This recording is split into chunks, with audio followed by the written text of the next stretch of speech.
So, hello everybody. Welcome back to the channel.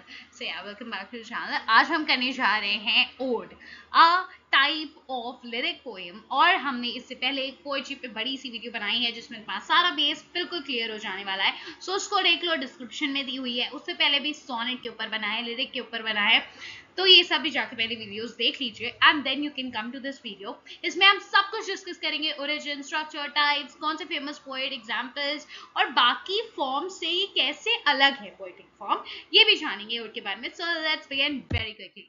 Odd आखिर होती क्या है, सबसे पहले ये जानना है. क्या होती है ओड? एक लिरिक पोएम है, ये तो पता चल गया, मैंने पहले ही बता दिया. लेकिन इसमें बहुत सारे इमोशंस होते हैं, बड़ा एक्सप्रेसिव टोन में भाई ये लिखा जाता है. एंड रिमेंबर कि इसमें ना आप किसी चीज को एड्रेस कर रहे हो, किसी चीज को, समथिंग और समवन, दोनों चीजें आ रही हैं भाई. इसमें प्रेज करते हैं, ग्लोरीफाई करते हैं या रिफ्लेक्ट कर रहे होते हैं डीपली किसी भी एक पर्टिकुलर सब्जेक्ट पे. वो समथिंग भी हो सकता है, यानी कि कोई चीज भी हो सकती है, और समवन भी हो सकता है, यानी कोई इंसान, आदमी, कोई भी हो सकता है. Okay, got it? यस. जैसे कि तुम्हें एक ओड का नाम याद आ रहा है, ओड टू नाइटिंगेल, ये तुम्हारे यहाँ कोर्स में भी है. देन की फीचर्स इसके क्या होते हैं? म्यूजिकल होता है, एलिवेटेड स्टाइल, मतलब इसमें थोड़ी सी आप बढ़ाकर स्टाइल के बारे में, बड़ी एक्सप्रेसिव काइंड ऑफ होती है और बड़े अच्छे अच्छे वर्ड सुंदर सुंदर यूज हो रहे होते हैं. यस. मेडिटेटिव मतलब होता है जब मीडिएट करते हो, कुछ चीज सोच रहे होते हो. मेडिएशन जानते हो क्या होता है? रिफ्लेक्टिव टोन, वही कि अपने अंदर रिफ्लेक्ट करना. Address on a Nobel theme, किसी नोबल थीम के ऊपर एड्रेस हो रहा है. मान लीजिए मैंने जैसे नाइटिंगेल में नाइटिंगेल बर्ड को ले लिया है, या मैं उसमें पर्टिकुलर किस चीज के बारे में बात कर रही हूँ कि कैसे वो इमॉर्टल है ना, और इंसान जो होता है वो मॉर्टल होता है. एंड ये जो हमें खुशियां मिल भी रही हैं वो थोड़ी सी टेम्पररी हैं. At the end we all have to die. Now often a form of praise और सेलिब्रेशन. ज्यादातर ओड किसके लिए लिखी जा रही है? किसी के प्रेज में लिख रहे हैं या हम कुछ सेलिब्रेट कर रहे हैं. जैसे ode to a nightingale, ode nightingale के गाने को और उसके पूरे जो immortality as a complete nightingale है कि सालों से, पुराने टाइम से चलती चली आ रही है, उसे हम क्या कर रहे हैं? हम उसे सेलिब्रेट कर रहे हैं, हम उसको प्रेज कर रहे हैं. और ऑथर तुम्हें देखे, पोएट तुम्हें देखेगा पूरे टाइम में उसे किस तरह से अच्छे से प्रेज कर रहा होता है. यस. अब इसकी इटाइमोलॉजी यानी कि हम जानते हैं कि आखिर ये होता क्या है, डेफिनेशन क्या है, इसकी ओरिजिन कहाँ से हुई. सो ओइडी यानी कि ग्रीक से ये आया है, जिसका मीनिंग होता है सॉन्ग.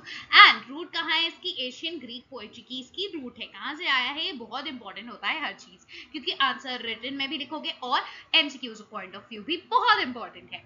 नाउ इनिशियली ये गाया जाता था, ठीक है, जैसे कि आप लायर पे लिरिक्स गाते थे, एग्जैक्टली ये वाला भी लिरिक का वो पार्ट है ओड जिसे गाया जाता था इनिशियली एंड देन धीरे धीरे लिखा जाने लगा. पता है. Okay, structure of an ode क्या है? स्ट्रोफी होती है, एंटी स्ट्रोफी होती है एंड देन एपोड होता है. तो अगर ये क्वेश्चन आता है कि ओड का क्या स्ट्रक्चर इनमें से नहीं है, ये क्वेश्चन एमसीक्यू में मैंने बहुत बार देखा है. क्वेश्चन क्या आएगा कि ओड का इनमें से कौन सा नहीं है? इन तीनों के नाम होंगे, एक कोई और दूसरा नाम होगा और वही आंसर होगा. ठीक है, गॉट इट. नाउ या फिर ऐसे भी दे सकते हैं, इनमें से कौन सा है, कोई तीन अलग नाम होंगे और एक इनमें से स्ट्रोफी या एंटी स्ट्रोफी और एपोर्ट दिया होगा. सो स्ट्रोफी जो है वो सबसे पहले तुम्हारा आ रहा है. पहला मूवमेंट तुम्हें जो दिखता है, मेजर पार्ट मतलब ओड जिस तरह से लिखी गई है, साथ में तुम्हें क्या मूवमेंट दिखेगा? पहला मूवमेंट ये प्रेजेंट कर रहा है, तुम्हारी थीम को तुम्हारे सामने लेके आ रहा है, एक रिदमिक फ्लो दे रहा है. विथ अ रिदमिक फ्लो ये आता है और तुम्हारी प्रेजेंट करता है थीम को कि हाँ ये चीज, इसके बारे में हम पोएट्री लिखने वाले हैं. देन तुम्हारा आ रहा है एंटी स्ट्रोफी, यानी कि काउंटर मूवमेंट हो रहा है, ऑफर कर रहा है एक कॉन्ट्रास्ट या फर्दर थॉट. या तो कोई कॉन्ट्रास्ट है जो हमने स्टार्ट में कहा है उससे, या फिर कोई फर्दर थॉट है, आगे का दूसरा थॉट आगे हम पढ़ रहे हैं. नाउ एपोड क्या होता है? जैसे कि अच्छा, एंटी स्ट्रोफी तुम्हें यहाँ पर कैसे दिखी थी ओड टू नाइटिंगेल में? जैसे वो पहले उसके गाने को बड़ा अच्छा सा बता रहा है, बाद में एकदम से कहता है कि तुम बहुत वो हो नाइटिंगेल, है ना, तुम लोगों को धोखा देती हो, वो वाला वहां पे. देन एपोड द कंक्लूजन, जो कंक्लूडिंग पार्ट होता है, एट द एंडिंग पार्ट होता है, जहां रिफ्लेक्टेड टोन तुम्हें देखने को मिलेगी यहाँ पर यूजुअली. ठीक है, मेडिटेटिव टोन तुम्हें यहाँ पर जो देखने को मिल रही है वो एट द एंड कंक्लूजन में है, वो है हमारा एपोड. ठीक है, और ये पूरी ओड को हमारे यूनिफाई करके, यूनाइट करके एट द एंड हमारा पूरा कंक्लूजन प्रोवाइड कर दे रहा है. अब ये पॉइंट नोट करने के है कि सारे इतने रिजिड स्ट्रक्चर को फॉलो नहीं करते हैं, स्पेशली जो हमारी मॉडर्न ओथ्स है, क्योंकि मॉडर्न पोएम भी तुम्हें पता है कैसी लिखी जाती हैं, जो बिल्कुल भाई उन्हें राइम स्कीम उन्हें वो नहीं लिखना है, फ्री वर्स में लिख रहे हैं बिल्कुल बढ़िया से, ठीक है। सो राइम स्कीम कोई सेट पैटर्न नहीं है, कोई सेट स्ट्रक्चर नहीं है, ऐसा भी हो सकता है। सो यूजुअली जो ओल्ड टाइप की थी उनमें तुम्हें ये देखने को मिलता था, पर ये क्वेश्चन जरूर आज तक पूछा जाता है, इसलिए ये बहुत इंपॉर्टेंट है जानने के लिए, प्लस इन तीनों के नाम भी बहुत इंपॉर्टेंट है। I hope you got this. Now types of odds क्या है? पिंडारिक ओड होती है, तुम्हारी होरेशियन ओड होती है, इर्रेगुलर ओड होती है। सबसे पहले डिस्कस कर रहे हैं पिंडारिक ओड क्या है। ये है नेम किसके किसके नाम पे ये पड़ी है? पिंडार के नाम के, जो कि क्या थे? एक ग्रीक पोएट थे, एक Greek poet Pindar. Okay, very formal होती है, बहुत फॉर्मल है, ग्रैंड है, और इसका एक प्रॉपर स्ट्रक्चर होता है। Often written for public events में जब आप लिख रहे हो या किसी हीरो के बारे में लिख रहे हो, तो हीरो के बारे में लिखेंगे तो ग्रैंड तो होगी ना। यस, नाउ इसके बारे में मैंने तुम्हें और ज्यादा अच्छे से ये लिखा हुआ है, you can read this out. And कुछ एग्जाम्पल जैसे बेन जॉनसन की ओड तुम्हें दी है, थॉमस ग्रे की द बार्ड दी हुई है, द प्रोग्रेस ऑफ पोएसी दी हुई है, ये वेल नोन पिंडारिक ओड्स हैं, ठीक है। स्ट्रॉफी, एंटी स्ट्रॉफी और कोड के बारे में थोड़ा सा और तुम्हें यहाँ पर भी पढ़ने को मिलेगा, एंड बात वही है। Hope you got it. Now Horatian ode क्या होती है? होरेशियन ओड नेम की गई है किसके नाम पर? होरेस। ये कौन से पोएट थे? वो तो चलो तुम्हारे पिंडार थे, उनका हो गया ग्रीक। अब ये है रोमन पोएट। कौन है? Roman poet Horace, Horatian ode. Very good. Now ये ज्यादा पर्सनल होती थी, वो किसके लिए लिखी जा रही है? पहली वाली पिंडारिक बताओ, प्रॉपर स्ट्रक्चर हो उसका, और नाम मतलब बड़ा स्ट्रक्चर से लिख रहे हो, हीरो के बारे में लिख रहे हो, पब्लिक है उसका थीम जो तुम्हारा है। लेकिन यहाँ पर जो होरेशियन है वो पर्सनल है, रिफ्लेक्टिव है। जब पर्सनल होती है तो आपके अंदर की बातें जो हैं, जो चीजें हैं, वो निकाल के धर रही है, दैट इज रिफ्लेक्टिव, ठीक है। और एक काम, ये कीवर्ड है, कीवर्ड काम, ठीक है। Very good. रेगुलर स्टैंजास और मीटर इसमें भी रहते हैं। I hope you have got this. Yes, अब इनके कुछ की फीचर्स जो हैं तुम्हारे, होमोस्ट्रोपिक स्ट्रक्चर इसका होता है, यानी कि सारे होरेशियन जो सारे स्टांजास हैं होरेशियन ओड में, वो एक ही तरह के मेट्रिकल पैटर्न और राइम स्कीम को फॉलो कर रहे होते हैं। Very good. Personal subject matter है, काम है, मेडिटेटिव टोन है, ये कीवर्ड्स हैं, याद रखो। इनफॉर्मल स्टाइल है इसकी थोड़ी सी, क्योंकि मैं अपने पर्सनल के लिए लिख रही हूँ, तो भाई मैं थोड़ा सा इनफॉर्मल रखूंगी। सेलिब्रेशन कर रही हूँ मैं सिंप्लिसिटी का, ठीक है। किसका? सिंप्लिसिटी का। और पहली वाली जब बात हो कि ग्रैंड थीम्स को कौन सेलिब्रेशन कर रहा है, दैट इज पिंडारिक ओड। जो सिंप्लिसिटी का है या जो काम है, वो कौन सी ओड है? Horatian ode. के क्वेश्चंस बनेंगे तो तुम आंसर कर लोगे, और रिटन में ये सब की पॉइंट्स लिखने हैं। एग्जाम्पल तुम्हारी कुछ नोटेबल पोएट्स के, होरेस हैं भाई, होरेशियन, होरेस के नाम पे होरेस हैं तुम्हारे। देन विलियम कॉलिंस हैं, जॉन कीट्स हैं, जॉन कीट्स की ode to an nightingale is a part of this, की बहुत काम सूदिंग सी है ना जो है हमारी ओड।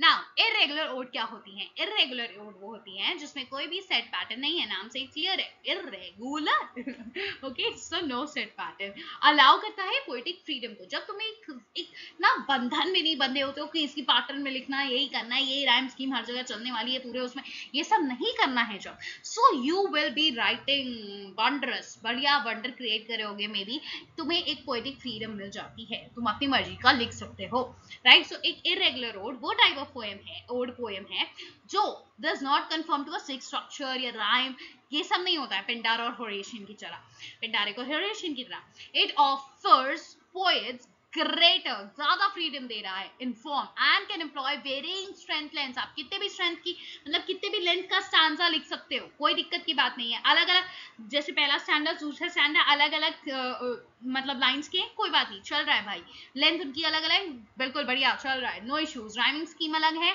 मान लो पहले वाले स्टैंजे की राइमिंग स्कीम अलग है, दूसरे की अलग है, कोई दिक्कत की बात नहीं है भाई, कोई दिक्कत की बात नहीं।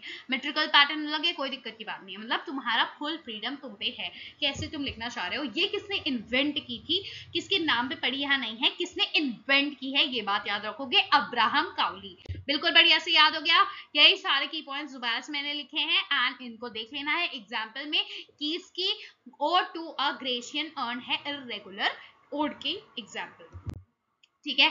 और इन्हें कावेलियन ओड भी कह रहे हैं ना। ये कुछ पोएट्स दी हैं तुम्हें, और ये तुम्हें दिए हैं फेमस ओड्स। जॉन कीट्स की ode to nightingale, ode on a Grecian urn, to autumn, बहुत सारी ओड लिखी है भाई। अगर तुम कह दो कि किसने बहुत सारी ओड लिखी है, specially the romantic period, so it is are John Keats. बिल्कुल बढ़िया। पीबी शेली की तुम्हारी हो जाती है ओड टू वेस्ट विंग, ठीक है। विलियम वर्ड्सवर्थ की ode imitations of immortality, Thomas Gray की ode on death of a favourite cat, the progress of poesy, ये दो हो गई। एंड्रयू मार्वेल की हमारी हो गई an Horatian ode upon Cromwell's return from Ireland. Okay, so ये पूरा हो गया तुम्हारे कुछ famous examples of ode. Writer कौन है और कौन सा वर्क है, बढ़िया से दिया हुआ है, एक दो याद करके। अगर आंसर राइटिंग में लिखना है तो लिख देना, और अगर तुम्हें एमसीक्यू पॉइंट्स ऑफ व्यू से जानना है तो सब इंपॉर्टेंट है, इसलिए मैं एक बार ढंग से तुम्हें समझा भी देती हूँ, रीड भी कर देती हूँ, सो दैट सुनकर याद रहे। बिल्कुल, की थीम्स इनकी क्या है समझ में आ गया भाई। नेचर होगा, यूजुअली रोमांटिक पोएट जो होंगे वो उसमें नेचर में लिख रहे होंगे, टाइम है, ट्रांसिएंस है, आर्ट है, इमेजिनेशन है, इसमें लव एंड लॉस के बारे में लिखा जा रहा होगा, मोर्टालिटी इमॉर्टलिटी की थीम होगी, फ्रीडम या रेवोल्यूशन के बारे में होगी, जैसे कि पीवी शेली लिखे हैं ना। लिटरेरी डिवाइसेस और पर्पस क्या है। लिटरेरी डिवाइसेस मतलब कि कौन सी डिवाइस हम यूज कर रहे हैं, जैसे अपॉस्ट्रोफी यूज कर रहे हैं। अब अपॉस्ट्रोफी होती कौन सी लिटरेरी डिवाइस है, जो आप जिसमें किसी ऐसे को एड्रेस कर रहे हो, किसी ऐसे को एड्रेस कर रहे हो जो कि भाई जिंदा नहीं है या फिर प्रेजेंट नहीं है, एब्स्ट्रैक्ट है। एब्स्ट्रैक्ट मतलब आपके सामने नहीं है, you can not touch that person, और या फिर थिंग भी हो सकती है, ठीक है, एब्स्ट्रैक्ट है एकदम, उसको आप डायरेक्टली एड्रेस कर रहे होंगे, जो प्रेजेंट नहीं है आपके सामने। इमेजरी क्या हो गई तुम्हारी, vivid description on evoke senses, जो टू इवोक सेंसेस, यानी जो तुम्हारे सेंसेस को एकदम इवोक कर दें, ऐसी भाई इमेजरी क्या है, मैंने बहुत बढ़िया से समझा रखा है पहले। इमेजरी कोई पिक्चर ऐसी क्रिएट कर देती है जब उसे तुम पढ़ोगे एंड वो तुम्हारे सेंसेस को एकदम अपील कर देगी, इवोक कर देगी, जगा देगी, ठीक है। पर्सोनिफिकेशन पता किसको नहीं है कि पर्सोनिफिकेशन क्या होता है। पर्सोनिफिकेशन वो है जब आप किसी ऐसी थिंग को जो नॉन लिविंग है या उनको आप एक लिविंग का दर्जा दे रहे हैं, उनको एक लाइफ दे रहे हैं। मैं मान लो विंड को ओड टू विंड की बात कर लूं, है ना, तो वेस्ट विंड, राइट। तो मैं क्या कर रही हूँ भाई, मैं क्या कर रही हूँ, मैं विंड को क्यों एड्रेस कर रही हूँ, वो तो एक तो पहली बात तो मैंने पर्सोनिफाई भी कर दिया, और अपॉस्ट्रोफी भी आप कर रहे हो, अगर मैं एड्रेस कर रही हूँ डायरेक्ट उससे बात करने लगूं मैं, so that is apostrophe। और जो मैं उसको उसके बारे में लिख रही हूँ, दैट इज मैं उसके चीजें लिख रही हूँ कि उसने ये किया, सो मैं पर्सोनिफाई कर रही हूँ। समझ में आ गया, बिल्कुल बढ़िया। मेटाफर और सिमिली क्या होता है, सिमिली तुम्हें पता है, सिमिली जब एज लाइक से कंपैरिजन हो रहा है, मेटाफर जब डायरेक्ट कंपैरिजन बिना इनको जोड़े हो रहा है और अनसिमिलर थिंग का हो रहा है, तो तुम्हारा मेटाफर हो जाता है। सिंबोलिज्म क्या है, जो कोई एक सिंबल बहुत कुछ कन्वे कर रहा है, hidden meaning, deeper thought convey कर रहा है, आइडिया कन्वे कर रहा है, वो हो गया। सो इन सब का यूज और क्यों यूज होता था, पर्पस क्या था, सब बता दिया गया है। पोएटिक फॉर्म क्या है बाकी, और उनसे ये ओड जो तुम्हारी है वो डिफरेंट क्यों है भाई, अलग कैसे है ओड इन सारे फॉर्म से, ये तुम्हें इसलिए मैंने दिया है सो दैट तुम्हारा कंफ्यूजन बिल्कुल दूर हो जाए। आंसर राइटिंग में भी लिख सकते हो, इसमें मार्क्स बढ़िया से मिलने वाले हैं। सो या सॉनेट जो है वो 14 लाइन की पोएम होती है, स्ट्रिक उसकी राइम होती है, स्कीम होती है। तुमने देखा यहाँ जैसे इरेगुलर ओड है उसमें स्ट्रिक नहीं रहता है, कभी कभी क्या ऑब्वियसली इरेगुलर ओड में नहीं रहता है इसका स्ट्रिक, शॉर्ट भी होती है ये सोनेट, ठीक है। 14 लाइन की पोएम है, स्ट्रिक है कि हाँ भाई 14 लाइन की होती है, ऐसा तो कुछ है नहीं हमारे यहाँ ओड में। एलिजी में क्या है, किसी के ऊपर लेमेंट कर रहे हैं डेथ पे या किसी चीज पे, तो वो हो गया, ये तो है नहीं यहाँ पर ओड में। हम यहाँ किसी को प्रेस कर रहे हैं, किसी चीज का सेलिब्रेशन भी कर रहे हैं ओड में, तो हो गया ना डिफरेंस। तो बैलेड क्या है, बैलेड भाई एक नरेटिव पोएम है जो सिंपल रिदम और राइम होती है, और यहाँ पर तुम देखोगे जो तुम्हारी पेंडारिक है उसकी थोड़ी सी कॉम्प्लेक्स है ना, तो डिफरेंस हो गया तुम्हारा, और नरेटिव भी नहीं है। फिर लिरिक है, जो लिरिक है ओड है, ये एक ओड जो है वो टाइप ऑफ लिरिक ही है। सबसे पहले ही मैंने तुम्हें बताया कि लिरिक क्या, कि ओड क्या है, तुम्हें एक लिरिक का ही तो पार्ट है, लिरिक का ही तो टाइप है, लेकिन इससे अलग कैसे हो गई, longer, but longer and more formal होती है आपकी ये, ठीक है। अब आपको ओड जो है थोड़ी सी बड़ी है, थोड़ी सी फॉर्मल भी है, specially if we talk about the Pindaric ode. आगे बढ़े। So why we need to study, और ये अगर क्वेश्चन आ रहा है तुम्हारे मन में, ये आंसर राइटिंग में नहीं लिखोगे, गोइंग वेल ना लिखो चलेगा, समझो बस कि इनरिच करती है आपकी अंडरस्टैंडिंग को, पोएटिक थॉट को, और हाँ लिख भी सकते हो आंसर राइटिंग में, वेट लिखना है, इंपॉर्टेंस में लिखना है यार, इंपॉर्टेंस जो बताओगी तो लिखोगे, क्यों जरूरी है, क्यों पढ़ रहा है, इंपॉर्टेंस में डालोगे इसको यार। सो एट द एंड जब आप इंपॉर्टेंस दे रहे हो या काइंड ऑफ कंक्लूडिंग पैरा पे हो, तो वहां पे लिखना। सो इनरिच कर रहा है आपकी अंडरस्टैंडिंग पोएटिक थॉट पे और आपके मर्ज कर देता है इमोशंस को, आपके इंटेलेक्ट से, दिमाग से मर्ज कर रहा है, कनेक्ट कर रहा है एशियन ट्रेडिशन को मॉडर्न एक्सप्रेशन के साथ, अगर आज भी आप और दिखते हैं तो।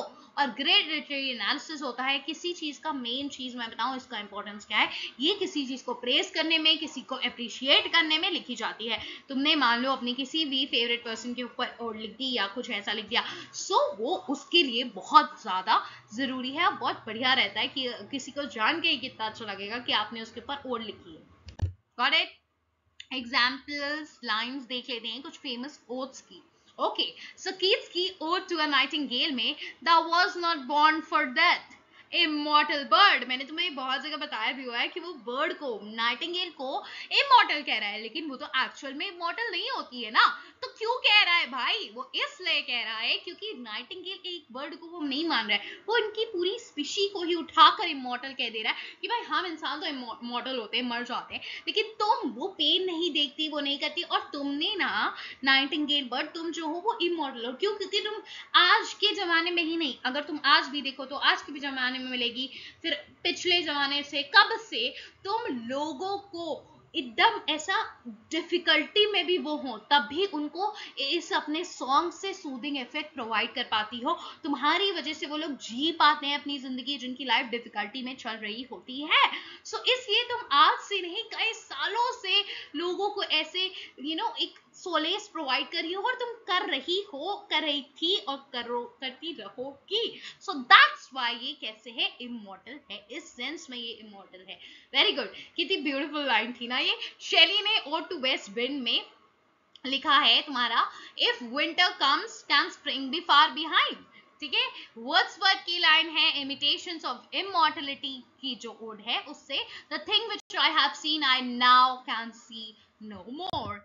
नाउ कंक्लूजन है तुम्हारा कि हार्ट ऑफ द ओड है जो आपका, यानी हार्ट ऑफ द ओड आपका कंक्लूजन है, ऐसा लिखा है मैंने, right? So ode is more than a poem, ठीक है, और एक पोएम से बहुत ज्यादा है, इमिटेटिव जर्नी है, एक सेलिब्रेशन है किसी भी चीज का, ग्रीफ का, इटर्नल क्वेश्चन का, जो क्राफ्ट करा जाता है बहुत ही ब्यूटीफुली। और हम किस स्टाइल में लिखते हैं इसे? एक एलिवेटेड स्टाइल में लिखते हैं। याद रखोगे ये चीज? बिल्कुल। It asks to pause, reflect और एडमायर करना। ये आपको क्या कहता है? जो एक रीडर पढ़ रहा होता है, ये आपको रीडर की बात हो रही है, वो क्या करता है? वो पॉज करता है, रुकता है, थोड़ा ठहराव लाओ भाई जिंदगी में, रिफ्लेक्ट करो अपनी जिंदगी के ऊपर, अपनी आसपास की चीजों को, नेचर को, जो तुम्हारे पास है, जो कला है, जो लाइफ है, उसको एक बार अप्रिशिएट करके देखो, तो तुम्हें समझ में आएगा तुम्हें क्या मिला हुआ है। उसको एक बार प्रेज करो, उसको समझो तो, जानो तो, रिफ्लेक्ट करो तो। उसके लिए ये बहुत इंपॉर्टेंट होती है हमारी ओर। जब बढ़िया राइटर्स लिख के जाते हैं एंड रीडर्स उसे पढ़ते हैं, so they get to know a lot about. सो ये जो तुम्हारे लिए मैंने चार्ट बना रखा है बढ़िया सा, ये है तुम्हारा फुल रिवीजन के लिए। आई होप ये तुम्हें बिल्कुल बढ़िया लग रहा होगा। अच्छा, मैं इसको रिवीजन वाला जो है एक काम करती हूँ, you can just get it बिल्कुल बढ़िया से, एंड अगर मुझे टाइम मिलता है तो मैं इसे अलग से फिर से एक नई वीडियो बनाकर समझा भी दूंगी कि क्या है। Till that you can write this, jot it down. वही चीज है जो मैंने पीछे समझा रखी है, ये वही है पूरा, लेकिन मैंने तुम्हें एक चार्ट के फॉर्म में दिया है, सो दैट आप इसको लिख लो और फटाक से रिवाइज हो जाए। इतना बड़ा बड़ा नोट्स बनाने की जरूरत ना पड़े अपनी पीसी कॉपी में, या जिसमें भी तुम बना रहे हो नोट्स कॉपी में, यहाँ से बढ़िया सा हो जाएगा। बस उठाओ और इसको लिख लो, तुम्हें पूरा समराइज हो जाएगा। ये है तुम्हारे तीनों चार्ट्स, ठीक है। इनको हिंट भी दिया है कैसे आप याद रखेंगे बिल्कुल बढ़िया से। जैसे पब्लिक पिंडार है, जो पिंडारिक ओड है ना, वो किसके बारे में बात करिए? पब्लिक के बारे में बात करिए। पी से पिंडारिक, टी से पब्लिक, याद रहेगा। ऐसे होमी सा होरेस है, होरेस कैसा है? होमी सा है, होरेशियन। होमी मतलब क्या हो गया? काम है, कोजी है, मतलब पर्सनल है, ठीक है, और काम टोन रहेगी तुम्हारी। इन्वेंटिव है कौन? इरेगुलर ओड, उसमें वाइल्ड, मॉडर्न, फ्रीडम मिल रही है तुम्हें, इसलिए ये इन्वेंटिव हो गई। आई से रेगुलर, आई से इन्वेंटिव, एच से होरेशियन, एच से होमी, होमी मतलब काम, सूदिंग, ये सब बढ़िया रहेगा। और पिंडारिक, पी से पिंडारिक, पी से पब्लिक, बिल्कुल बढ़िया सी ट्रिक है ना, याद रहेगा। आई होप याद रहेगा। एंड या if you need something more, और कोई और बढ़िया सी वीडियो चाहिए तो मुझे बता देना, बिल्कुल मैं तुम्हें प्रोवाइड करा दूंगी। अब मैं लेके आई हूँ कुछ बढ़िया से क्वेश्चंस, उनको फटाक से कर लेते हैं। सिर्फ 6 क्वेश्चंस हैं, सो करके ही जाना, सो दैट जो तुमने सीखा है वो बिल्कुल नॉलेज पॉलिश हो जाए, ब्रश अप हो जाए। Yes, let's go. Question number 1, Which of the following is not a characteristic of a ode? क्या characteristic ode का नहीं है? So ये narrative story telling नहीं करता. Elevated style होती है, बिल्कुल होती है. Praise और meditative होती है. Complex structure कौन सी ode का होता है? Pindaric ode का होता है. So बिल्कुल बढ़िया से हो गया. Question number 2. Who is the author of Ode to a Nightingale? Ode to a Nightingale का कौन author है? John Keats. भाई ये कोई question है? Yes. Question number 3. Who distinguishes an irregular ode? Irregular ode कैसे distinguish हो रहा है बताइए. नो सेट मीटर या स्टैंजा फॉर्म नहीं होता है इसमें. कोई सेट मीटर कोई स्टैंजा फॉर्म नहीं होता है सेट. तभी तो हमारे फुल फ्रीडम है, हम कैसे भी लिखें. Very good. Question number 4 is in what meter are many English odes written? कैसे लिखी जाती है, किस मीटर में? iambic pentameter में लिखी जाती है. So question number 5 देख लेते हैं. Which ode compares life to eternal work of art? अब इसका आंसर तो वैसे ode on a creation earn है, लेकिन एलिमिनेशन मेथड का भी हम यूज कर सकते हैं. अब एलिमिनेशन मेथड का यूज कैसे होगा, मतलब होता है कि उन चीजों को हटाओ जो तुम्हें यूजलेस लग रही हो, ये लग रहा हो, ये आंसर तो बिल्कुल नहीं होगा. So ode to a nightingale. Nightingale एक बर्ड है, आंसर हो सकता है भाई बिल्कुल नहीं हो सकता. बर्ड कैसे वर्क ऑफ आर्ट हो जाएगी? वेस्ट विंड क्या वर्क ऑफ आर्ट हो सकती है? नहीं हो सकती. Cancel cancel. Right. Then ode on a Grecian urn, क्या ये हो सकता है? यस, एक अर्न के बारे में जॉन कीट्स ने बात की है, बिल्कुल हो सकता है. मेलॉन्कली एक फीलिंग है. भाई ये कैसे एक वर्क ऑफ आर्ट हो सकती है? नहीं हो सकती ना. सो आंसर क्या हो गया? Odd on a Grecian earn. तो भले तुम्हें आंसर ना भी आता हो, तब भी तुम ऐसे आंसर एलिमिनेशन मेथड से निकाल सकते हो. So question number 6 देख लेते हैं. Horatian ode typically has. Horatian ode में typically क्या होता है? Horatian मतलब homey, homey मतलब calm tone और regular form. बिल्कुल, very good. I hope you've got this. So I hope you've got something from this video. और हमने questions भी practice कर लिए हैं, so confidence भी built up हो गया होगा. So if you've got something and confidence built up भाई हुआ है, समझ में आ गया है, question practice कर लिए हैं, तो अब क्या करोगे? लाइक कर दो वीडियो को, सब्सक्राइब कर दो चैनल को, क्योंकि ऐसी और इंटरेस्टिंग वीडियोस आगे तुम्हें मिलती रहेंगी. Yeah. Till then, bye bye, signing off, and meet you in the very next video pretty